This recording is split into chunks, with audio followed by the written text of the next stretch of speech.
Hi,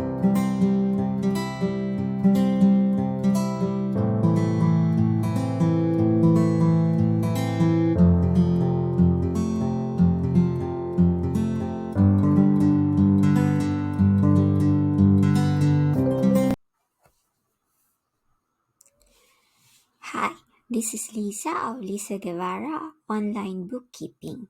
So today I will teach you how to configure your QBOA company settings. So let's go ahead and open your QuickBooks Online Accountant. So once you open your QBOA, it will lead you here. So in order to configure your company settings, if you will notice, it says no name here. So in order to configure our company settings, let's click this gear icon and click under the settings, click company settings. So I'm going to upload my logo.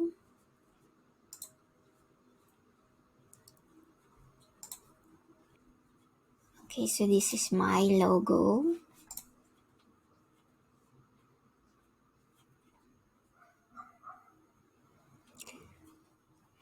Okay, and click save.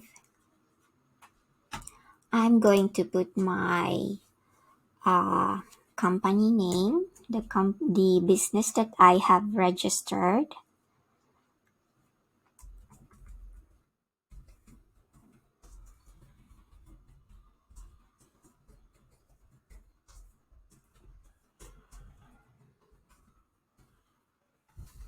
And let's click save. Okay, so now that we have uploaded our logo and have placed our company name, so remember the company name is what your company name shown on all your sales forms and purchase orders. If you have a different legal name, the legal name is used on tax forms. So if this is left blank, so for example, you don't have a different legal name, the company name is going to be used.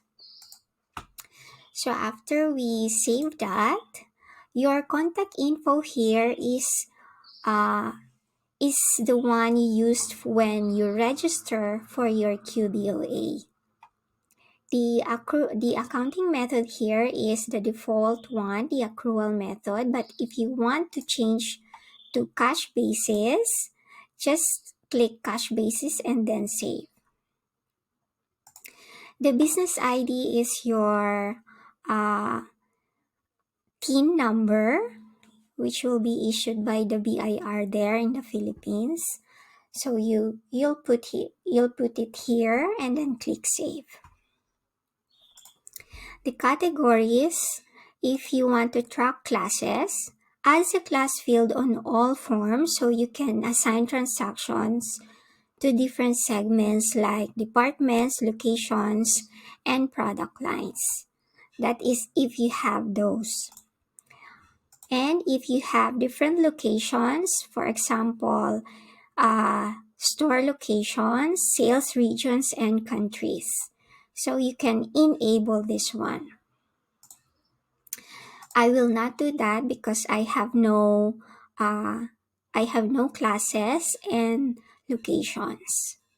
So the default language for my QBOA is English, but if you want to change that, again, just click on the pencil icon and change it to the language that you want, and then click save.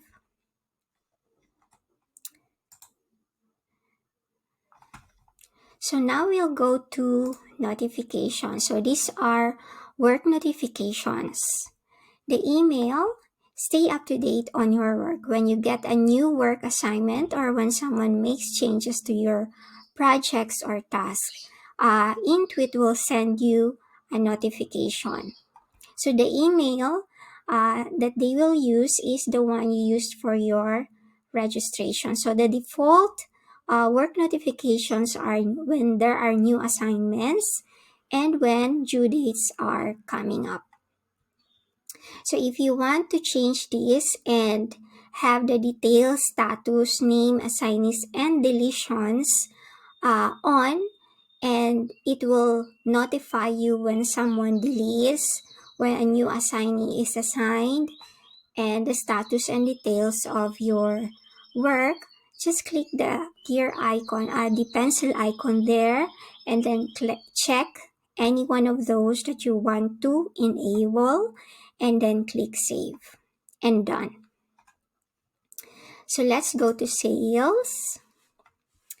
Customize the way forms look to your customers. So we will customize the forms, for example, the invoices, the sales receipts later. So let's go to the sales form content. The default invoice terms is net 30.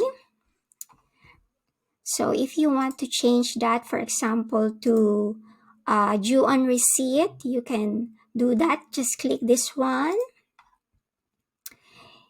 The preferred delivery method for the sales form is none. For example, if you want to print later or send later, the shipping, add shipping fields like date, tracking number, destination, subtotal to your sales form.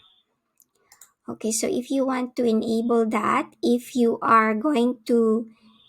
have inventories that you wanted to ship, you will enable this one. The service date, discount, deposits, and tax. So the only one that is enabled in your sales form under the default configuration in your QBOA is your custom transaction numbers and the tax. So I won't enable any of this because I don't use that. But if you want to enable discounts, add a discount field to invoices and other sales forms. You can toggle this one and click save. I'll not do that. So let's go to products and services. Show product service column on sales form, of course.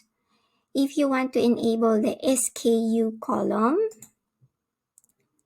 this is the SKU column. If you have stocks or you have inventories, a stock keeping unit, also called an item number, is a unique 100 alphanumeric character that you can assign to a product. So that's it.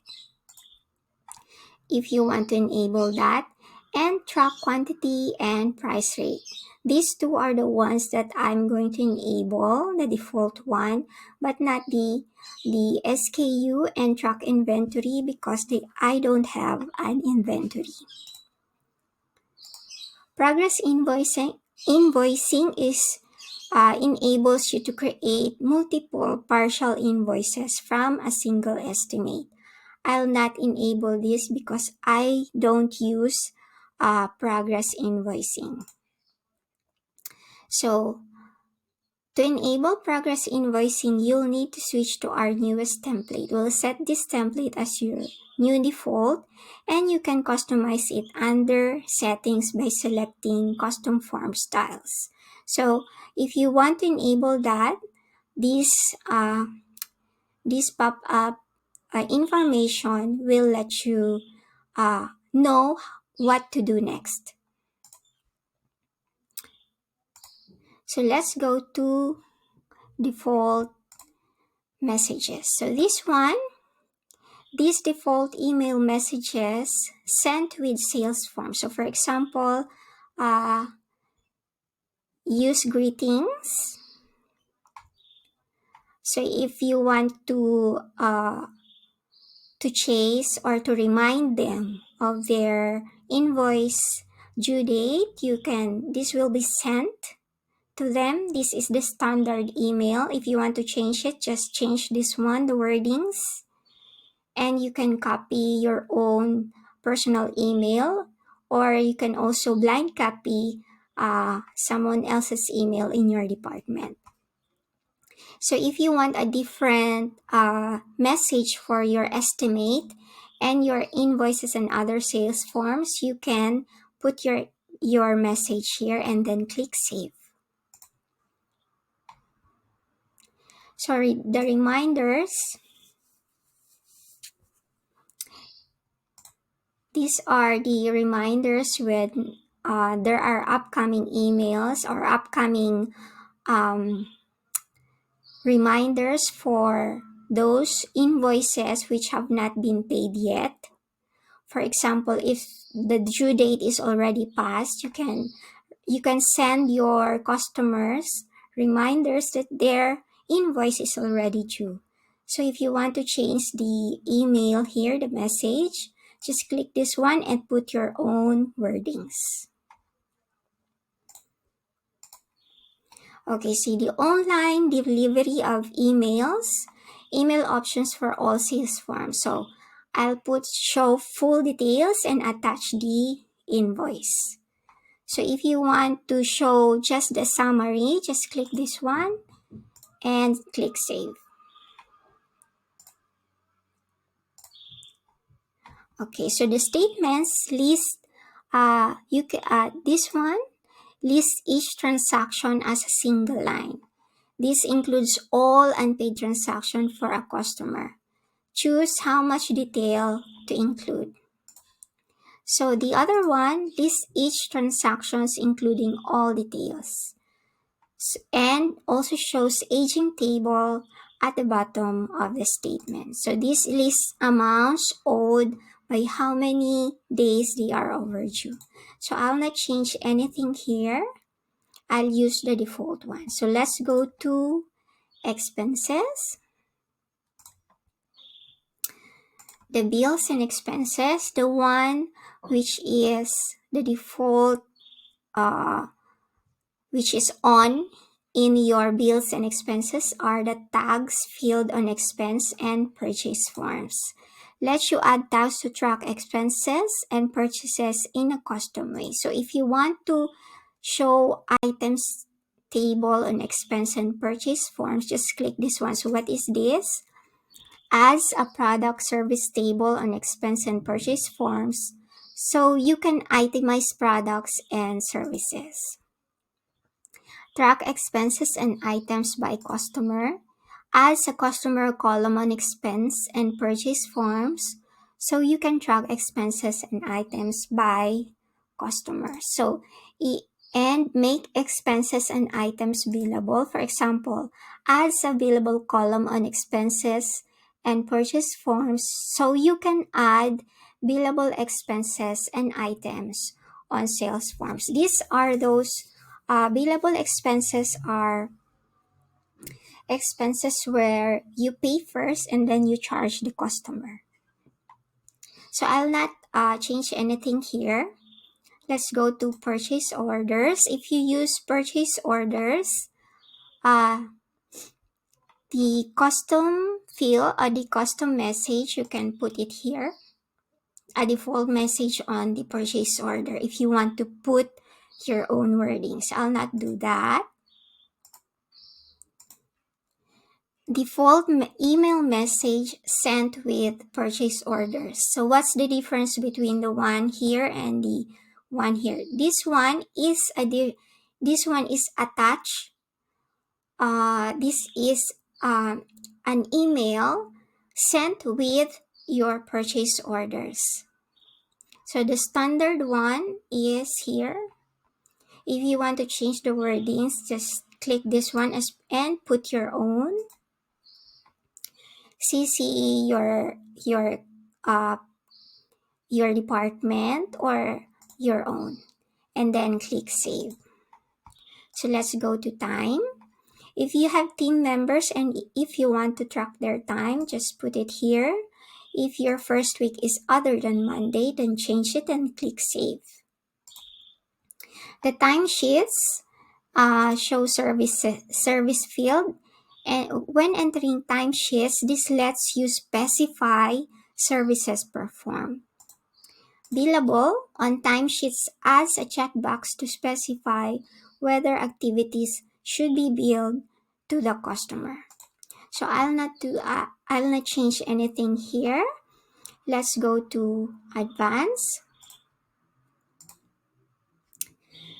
So this one, the first month of the financial year is January. This is for the accounting side of your business. The first month of the tax year is the same as financial year, which is January. My accounting method is accrual. Close the books. Please do not click this one if you are not yet closing your books, because if you toggle this, if you close these books, you'll not be able to change anything from the date that you close the book prior from you will not be able to change anything, any of the transactions when you close the books already. So the chart of accounts, if you want to enable the account numbers, this one, the account numbers, you just go to accounts and settings, just like we are having here, and toggle this one. So I'll not enable account numbers. Automation.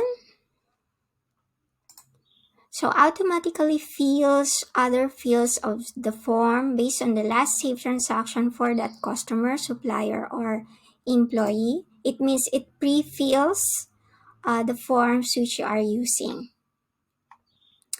Automatically invoice unbilled activity. Automatically creates invoices for customers with unbilled activities. Notifications appear in the activity feed on the home page. So I'll not enable this one. Automatically apply bill payments. So when you add bill payments in the account history, this setting automatically applies the payments to the oldest existing bill. So most companies turn on this setting. Okay, so this is one of the automations in your QBOA. Projects. Use project financial tracking. Lets you see all your sales, expenses, and timesheets by project. So I'll not toggle this one. I leave it that. Okay, so my home currency is Philippine peso. If you'll use multi-currency lets you track transaction in foreign currencies. Use it only if you have bank accounts, customers, or suppliers that do not use your home currency. So if you want to track multi-currency, QuickBooks will let you know that multi-currency may be right for you, but once you turn on multi-currency, it cannot be turned off. You cannot change your home currency. Extra fields, columns, and more are added to QuickBooks, and some features may no longer available. So if you want to enable multi-currency, click I understand and click save. So other preferences, the date format is here, number. Warn if duplicate number is used, yes. When we want, warn me when I enter a bill number that already been used for the supplier. Warn if duplicate journal number is used. Okay, so if you want to enable this one, sign me out if inactive for 3 hours. If you want to shorten that, just click any of this one and then click save. Okay, so that's it for now, and next time we are going to look at the left hand navigation.